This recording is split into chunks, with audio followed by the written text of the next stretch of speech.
Plano Bíblico, dia 17 de agosto, segundo Crônicas, de 1 a 4. Segundo livro das Crônicas, Reinado de Salomão. Salomão pede sabedoria. Salomão, filho de Davi, consolidou-se no seu reino. O Senhor, seu Deus, estava com ele e lhe deu muito poder. O rei deu ordens a todo Israel, aos chefes de milhares e de centenas, aos juízes e aos príncipes, e aos principais chefes de família. E todos com ele dirigiram-se ao lugar alto de Gabaon, pois é lá que se encontrava a tenda de reunião de Deus, que Moisés, servo do Senhor, tinha construído no deserto. Quanto à arca de Deus, Davi a tinha transportado de Cariatarim no lugar que ele tinha preparado, pois havia preparado para ela um pavilhão em Jerusalém. Encontrava-se também em Gabaon, diante do santuário do Senhor, o altar de bronze que Bezaleel, filho de Uri, filho de Ur, tinha construído. Salomão vinha, pois, consultar o Senhor com a assembleia. Lá sobre o altar de bronze, na presença do Senhor, perto da tenda de reunião, Salomão ofereceu 1000 holocaustos. Nessa mesma noite, Deus apareceu ao rei e lhe disse: Pede o que desejas que eu te dou. Salomão respondeu a Deus: Vós tratastes meu pai Davi com uma grande benevolência, me fizestes rei em seu lugar. Senhor Deus, ratificai, portanto, a promessa que fizestes a Davi, meu pai, já que me fizestes um rei de um povo numeroso, como o pó da terra. Dignai-vos, portanto, conceder-me a sabedoria e a inteligência, a fim de que eu saiba como conduzir à frente desse povo.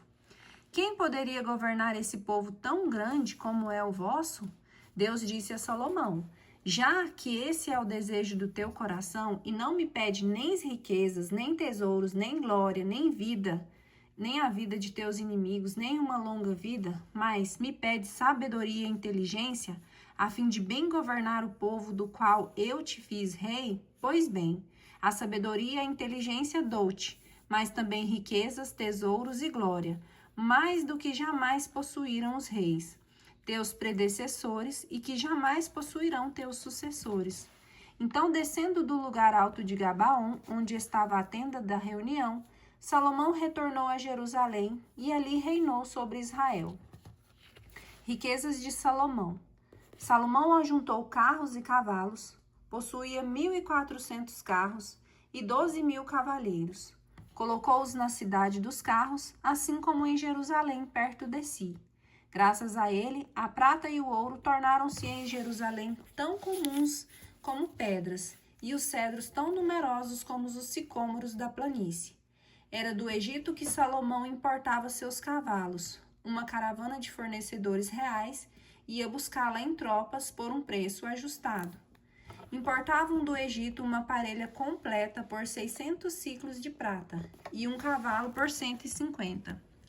Assim, da mesma maneira, faziam vir para os reis dos hititas e para os da Síria. Decidiu Salomão edificar um templo ao nome do Senhor e construir para si próprio um palácio.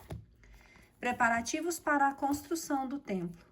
Ele alistou 70.000 carregadores, 80.000 cortadores de pedra na montanha e 3.600 guardas de obras.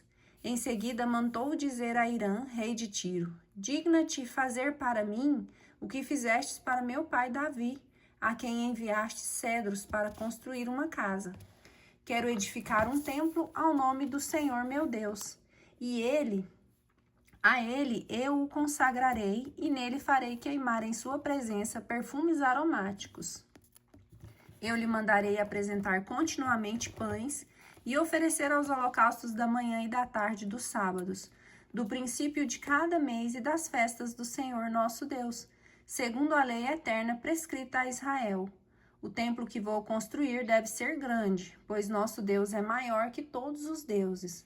Mas quem será capaz de construir-lhe uma casa, uma vez que o céu e o céu dos céus não podem contê-lo? Quem sou eu para fazer isso? Não posso senão mandar queimar incenso diante dele.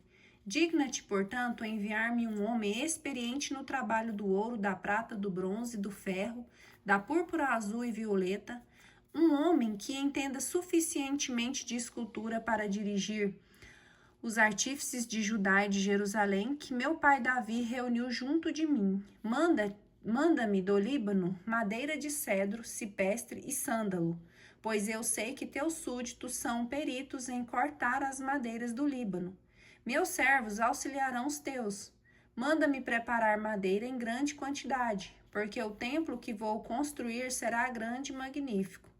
Aos teus servos que hão de cortar as madeiras, darei por alimento 20.000 coros de trigo, 20.000 coros de cevada, 20.000 batos de vinho e 20.000 batos de azeite.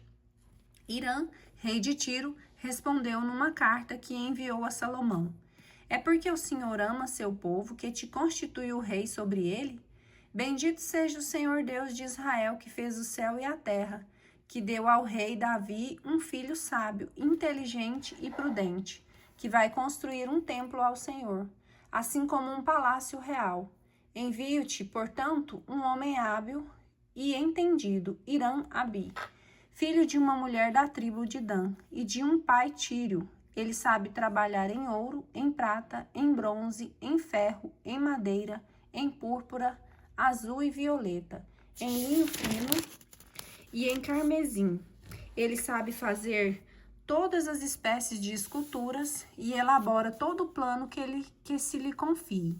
Trabalhará com ele, com teus artífices e com os de meu senhor Davi, teu pai.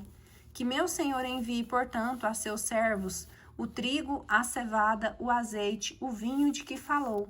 Cortaremos madeiras do Líbano na medida em que delas precisareis, e vamos enviá-la pelo mar em jangadas até Jope, donde farás subir até Jerusalém. Salomão fez o recenseamento de todos os estrangeiros que habitavam em Israel, segundo o recenseamento que já tinha feito seu pai Davi. O número deles foi de 153.600. Deles designou 70.000 carregadores, 80.000 como cortadores de pedras na montanha e 3.600 inspetores de obras para incentivar toda essa gente. Segundo Crônicas, capítulo 3. Início das obras e seu acabamento. Salomão começou a construção no templo do Senhor em Jerusalém, no Monte Moriá, onde Deus tinha aparecido ao seu pai Davi, no lugar que tinha preparado na eira de Ornã. Foi no segundo dia do segundo mês, no quarto ano de seu reinado, que iniciou a obra.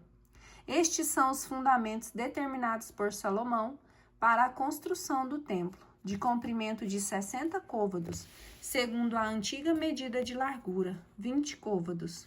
O pórtico que se achava no frontíspio e cujo comprimento correspondia à largura do edifício, tinha 20 côvados e 20 de altura. Era revestido de ouro puro por dentro. A grande sala foi forrada de cipestre. Ele a guarneceu de ouro puro nos lugares em que estavam esculpidas as palmas e as pequenas cadeias. Ornou essa sala com pedras preciosas. O ouro era de Parvaim.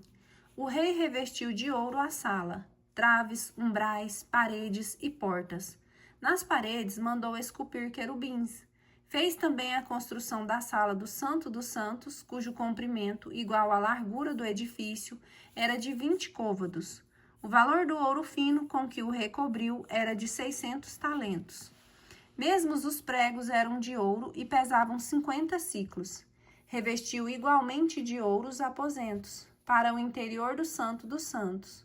Mandou esculpir 2 querubins e os revestiu de ouro. O comprimento de suas asas era de 20 côvados. Uma asa do primeiro, de 5 côvados de comprimento, tocava a parede da sala, e a outra, de 5 côvados, tocava a asa do segundo querubim. Uma asa do segundo querubim, de 5 côvados de comprimento, tocava a parede da sala, e a outra, de 5 côvados de comprimento, tocava a asa do primeiro. Assim, a envergadura das asas desses querubins era de 20 côvados. Sustentavam-se sobre seus pés com o rosto voltado para a sala. O rei mandou fazer a cortina de púrpura violeta, carmesim e de linho fino, e nela mandou bordar querubins. Diante do edifício, levantou 2 colunas de 35 côvados de altura, tendo no alto um capitel de 5 côvados. Como para o santuário, fez pequenas cadeias, colocou-as no cimo das colunas e suspendeu nelas 100 romãs. Levantou colunas, uma à direita e outra à esquerda, da fachada do templo. Chamou da direita Jaquim e da esquerda Booz.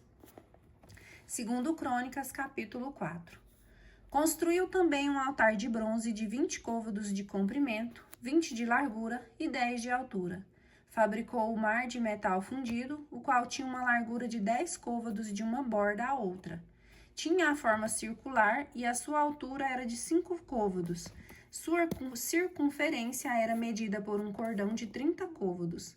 Figuras de bois circuncidavam-no todo, ao redor debaixo do rebordo.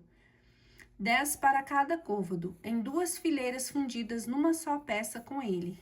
Era sustentado por 12 bois, dos quais 3 olhavam para o norte, 3 para o oeste, 3 para o sul, 3 para o oriente. O mar descansava sobre suas partes traseiras, que estavam voltadas para dentro. Sua espessura era de 1 palmo, e a borda, como de um copo, tinha forma de uma flor de loto.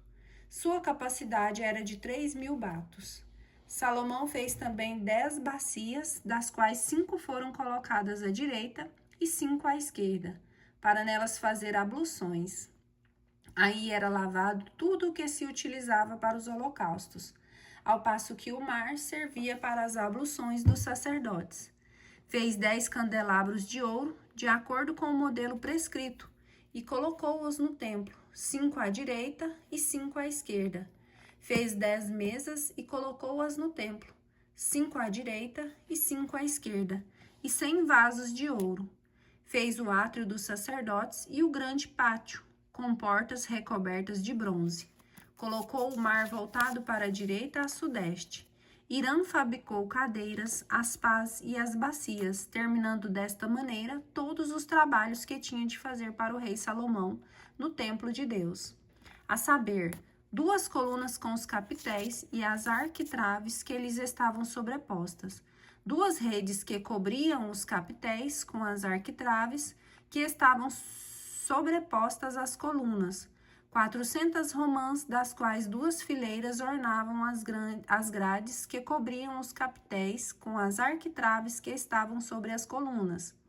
Fez os pedestais e as bacias que eles suportam, o mar e os 12 bois que o sustentam, as caldeias, as pás e os garfos. Todos os acessórios que Irã-Abi fez para o templo do Senhor eram de bronze polido. O rei mandou-os fundir na planície do Jordão, numa terra argilosa, entre Sucote e Saredata. Todos os objetos foram fabricados em tal quantidade que não se podia avaliar o peso do bronze. Eis os objetos que Salomão mandou que fossem ainda feitos para o templo: altar de ouro, as mesas nas quais se colocavam os pães da proposição, os candelabros com suas lâmpadas de ouro, prescritos pela lei para o santuário, as flores, as lâmpadas e as tenazes feitas de ouro fino, as facas, os vasos, as colheres e os cinzeiros de ouro fino, a porta de ouro da sala, as portas internas do Santo dos Santos e as portas de entrada do templo, que eram de ouro.